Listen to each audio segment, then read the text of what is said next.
좋은 아침입니다. 우리에게 또 하나님께서 어떤 은혜를 주실지 기대가 됩니다. 4월 17일 금요일, 오늘 살아가는 우리들에게 하나님의 형통한 복이 우리에게 있기를 축복합니다. 자, 고린도전서 4장 14절에서 21절까지 말씀 오늘 보겠습니다. 제가 읽습니다.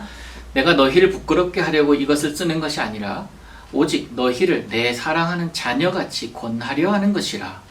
그리스도 안에서 일만 스승이 있으되 아버지는 많지 아니하니 그리스도 예수 안에서 내가 복음으로써 너희를 낳았음이라. 그러므로 내가 너희에게 권하노니 너희는 나를 본받는 자가 되라. 이로 말미암아 내가 주 안에서 내 사랑하고 신실한 아들 디모데를 너희에게 보내었으니 그가 너희로 하여금 그리스도 예수 안에서 나의 행사 곧 내가 각 교회에서 가르치는 것을 생각나게 하리라. 어떤 이들은 내가 너희에게 나아가지 아니할 것 같이 스스로 교만하여졌으나 주께서 허락하시면 내가 너희에게 속히 나아가서 교만한 자들의 말이 아니라 오직 그 능력을 알아보겠으니 하나님 나라는 말에 있지 아니하고 오직 능력에 있음이라. 너희가 무엇을 원하느냐? 내가 매를 가지고 너희에게 나아가랴? 사랑과 온유한 마음으로 나아가랴. 아멘. 바울이 고린도 교회에게 보내는 편지 내용 가운데 때로는요 굉장히 강하게 막 몰아내는 그러한 뉘앙스를 풍길 때도 있고 반면에 굉장히 온화한 따스한 모습으로 그들에게 그 글필로 나가는 그런 모습도 종종 보곤 합니다. 바울에게 이런 어떤 마음이 있었기 때문에 그럴까요? 이건 하나 아닐까요? 간절함.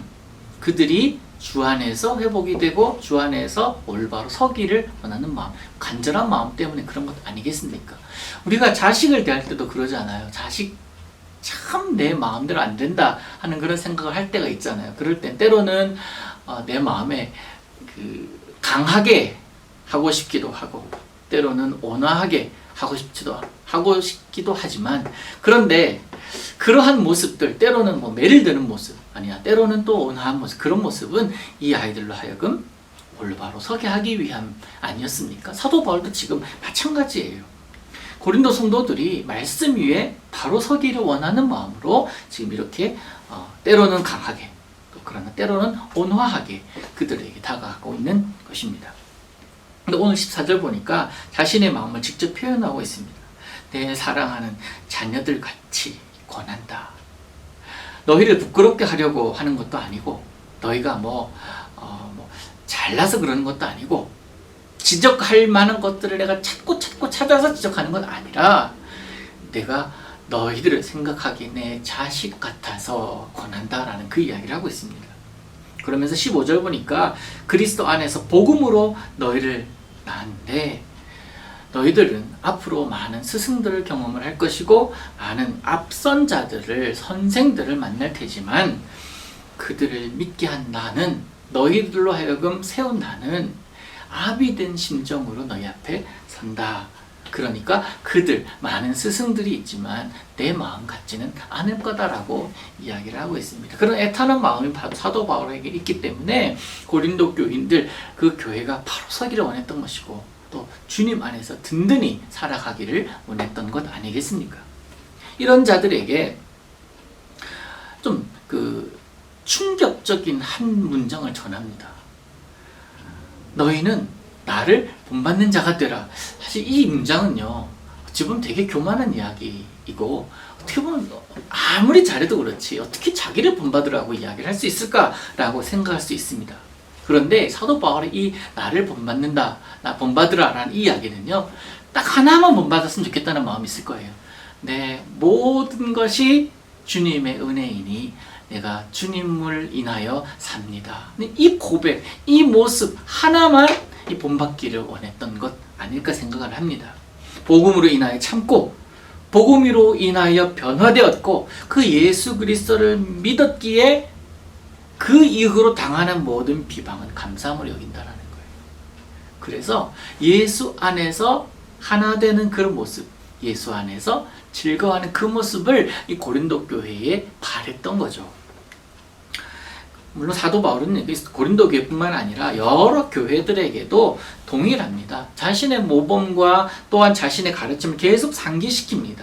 그런데 특히나 이 고린도 교회는요, 그 모습을 다시 한번 상기시키기 위해서 누구를 보내요?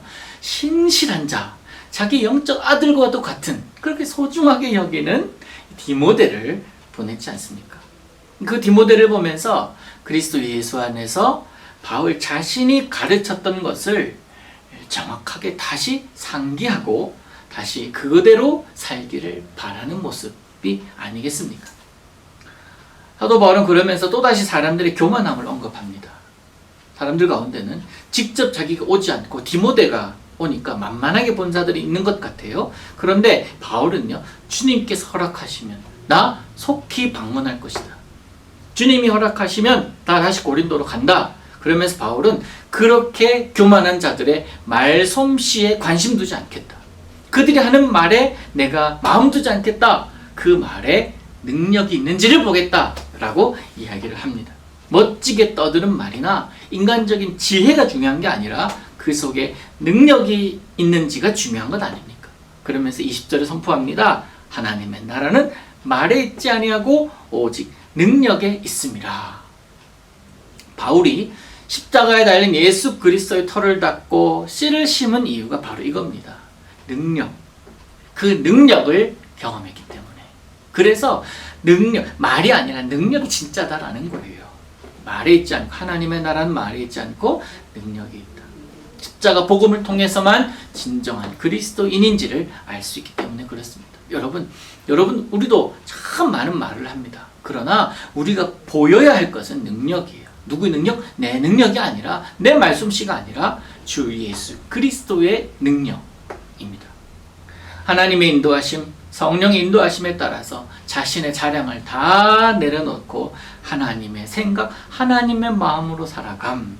이것이 십자가 복음에 어울리는 삶이고 이것이 곧 그리스도 예수로 인한 삶이 아니겠습니까? 여러분, 바울이 오늘 권면하는 그 내용은 이거예요. 지도자들을 빙자하여 분열되어 있는 그 고린도 교회의 모습. 여러분, 솔직히 사도 바울은요, 이렇게 분열되게 된 분열 원인이에요. 장본인이기도 합니다. 그래서 일부 성도들은 어찌 보면 아볼로 편에 서 있는, 게바 편에 서 있는 그런 사람들은요, 사도 바울에 대해서 비판적으로 생각할 수 있어요. 또 좋지 않게 생각할 수 있습니다. 그런데 그들에 대해서 자신의 입장, 자신의 모습을 변명하는 것, 그런 모습을 보이지 않습니다. 오히려 그의 마음에는 하나된 고린도 교회 교인이다라는 그 전제로 그 고린도 교회에 편지하고 있는 모습 아닙니까? 왜냐하면 그의 마음에는 교회가 있고 분열에 대한 치유가 더 마음에 있기 때문에 그렇습니다. 자신은 아무것도 아닌 자다. 철저히 역할론자 같아요. 아무것도 아닌 자다. 나는 단지 맡은 자일 뿐이다. 라고 어제 우리가 나눴지 않습니까? 그제 나눴죠? 교회 분열이 될 정도로, 교회가 나누어질 정도로 자신은 중요한 자가 아니다라는 겁니다. 그러면서 자신은 비켜요. 예수 그리스도를 드러내면서. 결국 그를 바라보아야 될 사람들, 우리 모두가 다 그런 자들이기 때문에 그렇습니다. 그래서 오늘 본문에서는요, 기억해야 될 것 한 가지예요. 바울의 핵심이 뭐냐는 거예요. 지금 말하고 있는 핵심이 뭐냐?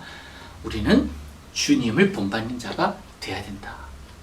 주님 본받는 자가 되어야 된다라는 거예요. 바울은 그 주님에 대한 충성된 마음이 있었기 때문에, 그리고 주님을 따라가려고, 주님을 닮으려고 노력한 자이기 때문에 자신을 본받으라. 그러면 주님이 보인다. 주님의 모습으로 살게 된다라고 강조하고 있습니다. 여러분, 복음은 살아있기 때문에, 능력이기 때문에 사도 바울이 그걸 경험을 했고, 그 능력을 경험한 고린도 교인들, 지금 우리 21세기 살아가고 있는 우리들도 역시 마찬가지로 그 능력이 이어져 오고 있는 것입니다. 그 능력, 누구의 능력입니까? 예수 그리스도의 능력. 그래서 그 능력대로 살아가는 삶이 바로 우리 예수 믿는 사람의 그 모습이 아니겠습니까?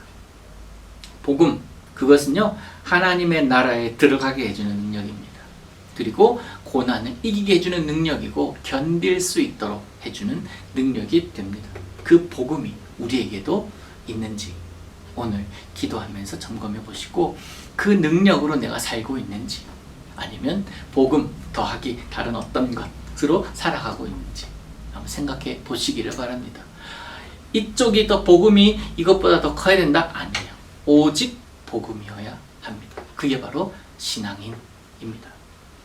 바울이 여러분에게 지금 편지한다면, 우리 교회에 편지한다면 어떤 내용의 편지가 될까요? 오늘 여러분의 복음에 대한 그 능력을 보이면서 살아가실 수 있기를 축복합니다. 너무 많은 것을 여러분들에게 오늘 강요한 것 같고 생각해 보라고 얘기한 것 같은데 하나예요. 주님 본받는 자 되기 위해서 하는 이야기라고 생각하시고 오늘도 기도로 또 말씀으로 복음으로 승리하는 여러분 될 수 있기를 축복합니다. 하나님 아버지, 오늘 하루 살아가면서 복음으로 살기를 원합니다. 유일하신 예수 그리스도 그 이름 붙들고 십자가 복음 붙들고 살기를 소망합니다. 하나님 자랑하더라도 하나님 자랑하고 본받더라도 사람이 아니라 주님 본받는 삶을 오늘 살게 하여 주옵소서. 예수님의 이름으로 기도하옵나이다. 아멘.